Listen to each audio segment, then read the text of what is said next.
शारदां देवीं रामकृष्णं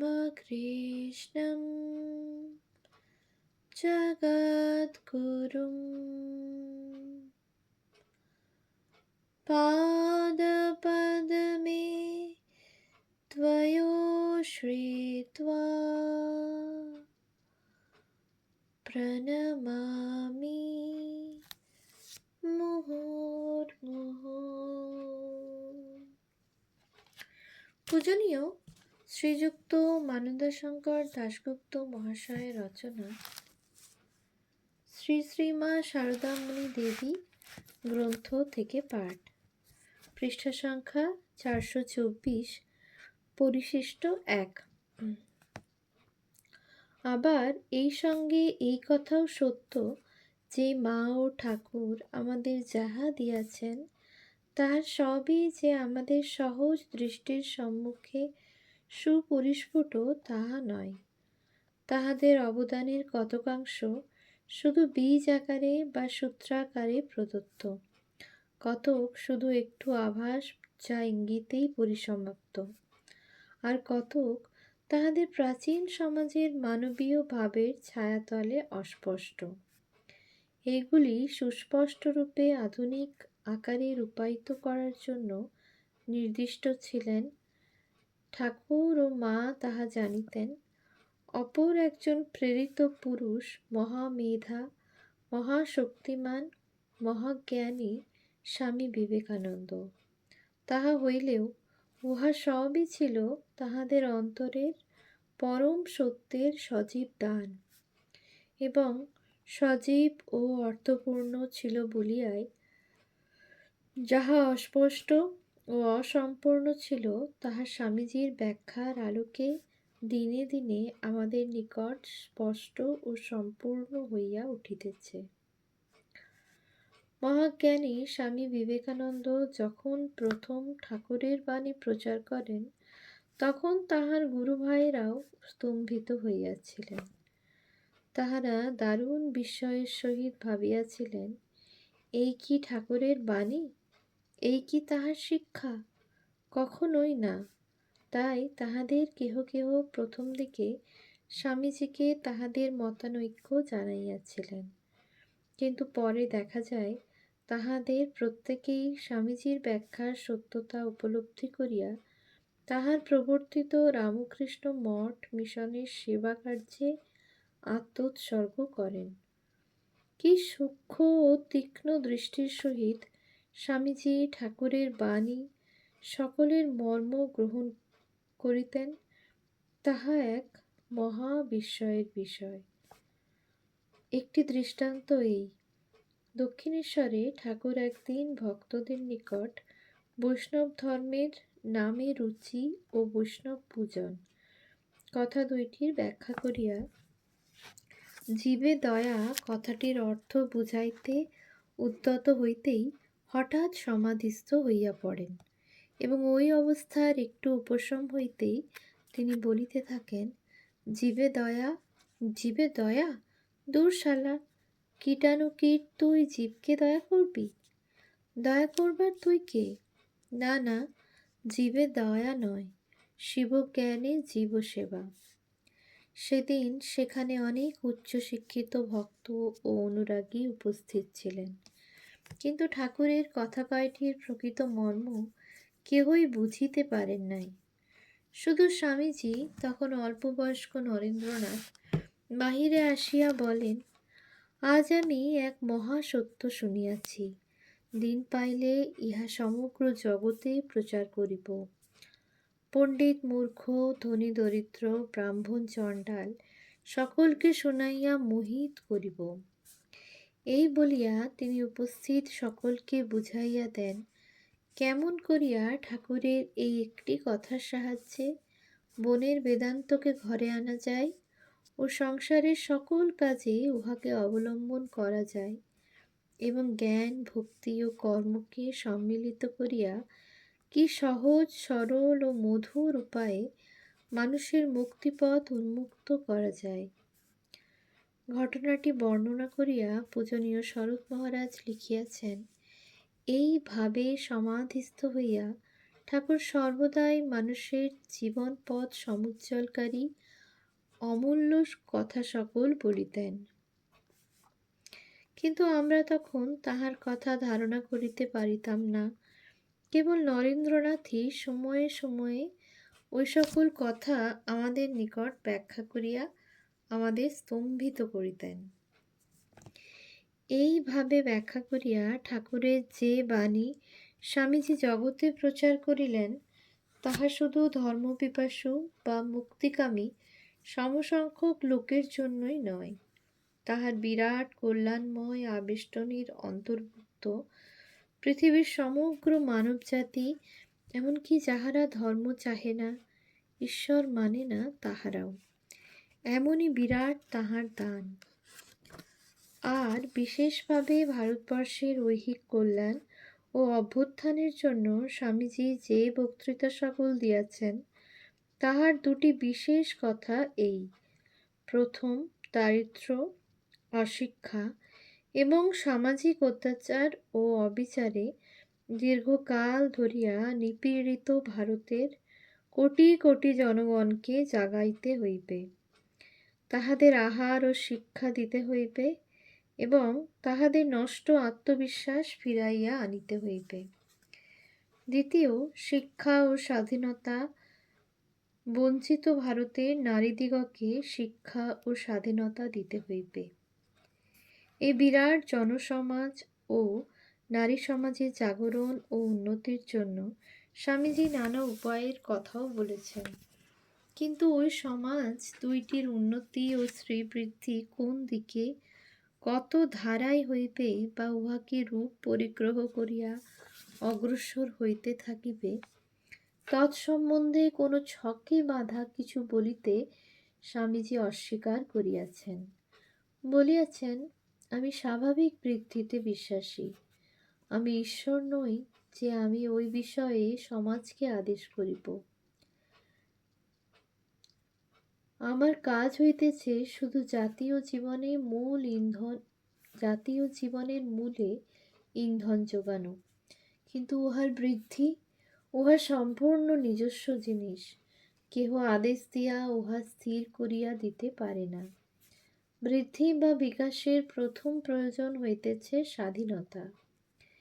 ইহা ব্যতীত ভারতের নারীগণের উন্নতি সম্পর্কে তিনি বিশেষভাবে বলিয়াছেন, এই কার্যে আমি সাহায্য করিব দূর হইতে।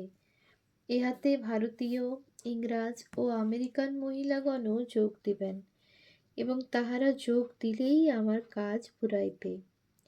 কারণ কোনো পুরুষেরই নারীদিগের ভাগ্য বা লক্ষ্য বা উন্নতির পথ নির্ণয় করিতে যাওয়া উচিত নয়। অতীতে নারীদিগের যত অনিষ্ট হইয়াছে, তাহা উহা হইতেই হইয়াছে। তাই বর্তমানে তাহাদের যাত্রাপথ তাহারা নিজেরাই স্থির করিয়া লইবে। নারী ও পুরুষ উভয়ই স্বাধীন এবং তাহাদের মধ্যে যে বন্ধন থাকিবে, তাহা শুধুই ভালোবাসার বন্ধন। এই সম্পর্কে স্বামীজি দৃষ্টান্ত হিসাবে বলেন, শ্রী শ্রী মাকে আমরা, অর্থাৎ শ্রী শ্রী ঠাকুরের সন্তানগণ অতিশয় ভক্তি শ্রদ্ধা করি, কিন্তু তিনি কখনো কোনো বিষয়ে আমাদের আদেশ করেন না। এই সম্পর্কেই স্বামীজি অন্যত্র বলিয়াছেন, লোকে আমাকে জিজ্ঞাসা করে আমি বিধবাদের সমস্যা সম্পর্কে কি মনে করি। ইহাতে আমার উত্তর এই, আমি কি বিধবা যে তুমি আমাকে এই প্রশ্ন করিতেছ? আমি কি নারী যে আমাকে বারবার এই সকল প্রশ্ন করা হয়? তুমি নারীদিগের সমস্যা সমাধান করিয়া দিবার কে? হাত সরাও, নারীদিগের সমস্যা নারীরা নিজেরাই সমাধান করিয়া লইবে। উপরে যে আলোচনা করা হইল, তাহা হইতে নিঃসন্দেহে অনুমান করা যায়, আমাদের দেশের মেয়েরা কি রূপ পরিগ্রহ করিয়া কোন পথে উন্নতির লক্ষ্যে অগ্রসর হইবে, তৎসম্বন্ধে কোনো নির্দিষ্ট ছক তিনি রাখিয়া যান নাই।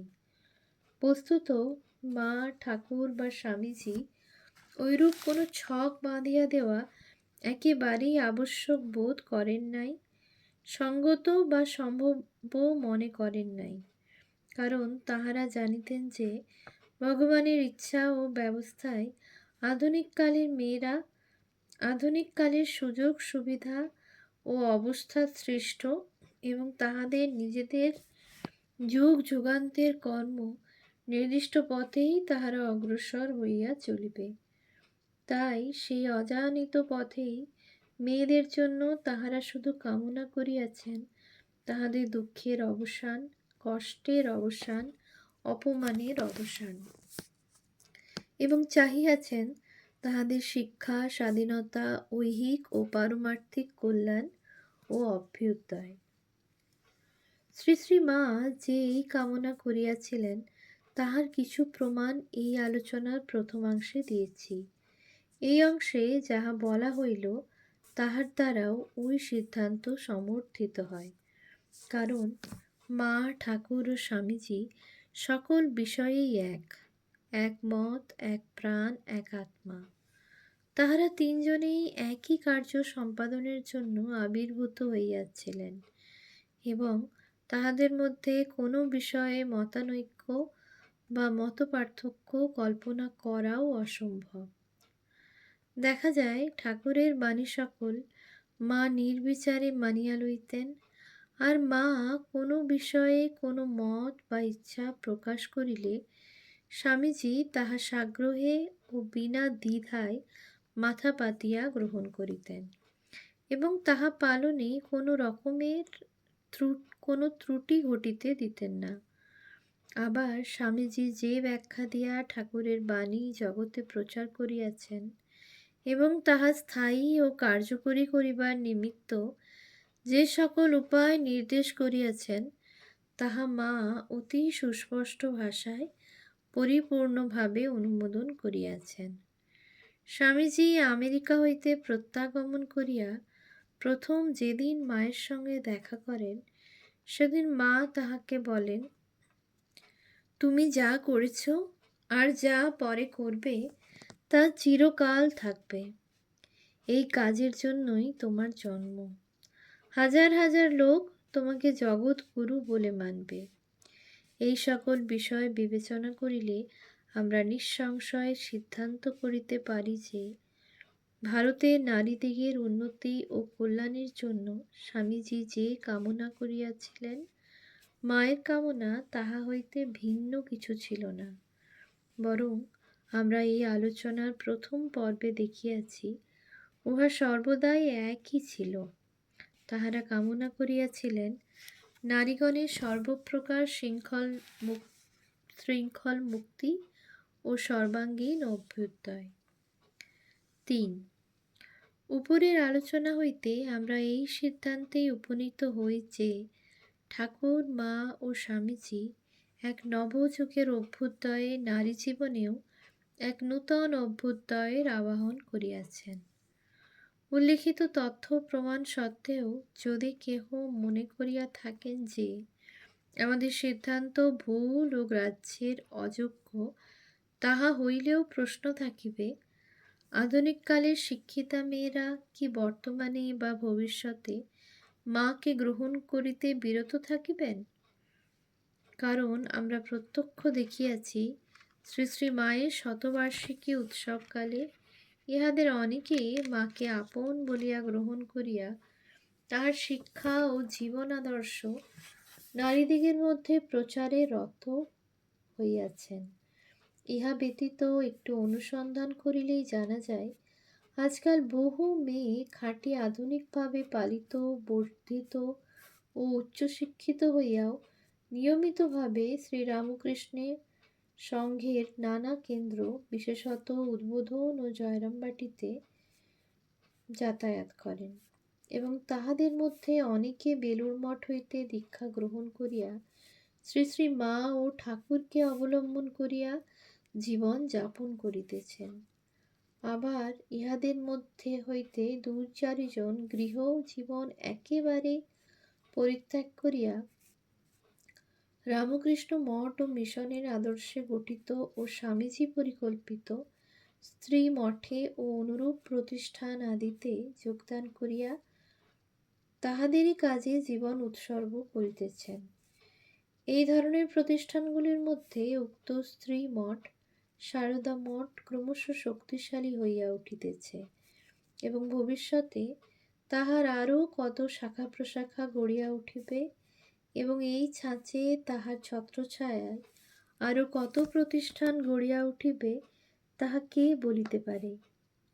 ইহা ছাড়া দেখা যায় এই সকল নবগঠিত প্রতিষ্ঠানে যাতায়াতকারী বহু নারী ওই প্রতিষ্ঠানগুলির প্রসার ও সাহায্যকল্পে নিজ হইতে অগ্রবর্তী হইয়া নানা কাজ করিতে প্রবৃত্ত হইতেছেন।